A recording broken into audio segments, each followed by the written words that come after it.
আসসালামু আলাইকুম। ওয়ালাইকুম আসসালাম। ইমাম সাহেব, কন্দি বড় লোক হওয়া যায় কিভাবে?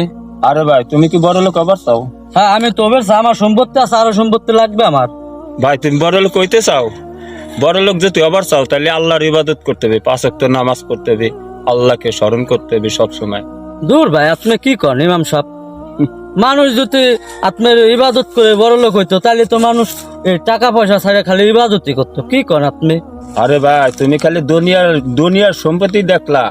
তুমি যে মরার পরে তোমার লক্ষ লক্ষ কোটি কোটি টাকা কিচ্ছু তুমি তো নিয়ে যাইতে পারবা না, খালি হাতেই তোমার যাইতে হবে। আরে ভাই, দুনিয়ার বড় লোক না, বড় লোক হইতে হলে আখেরাতের বড় লোক হইতে হবে। আখেরাতের বড় লোক হলো বড় লোক।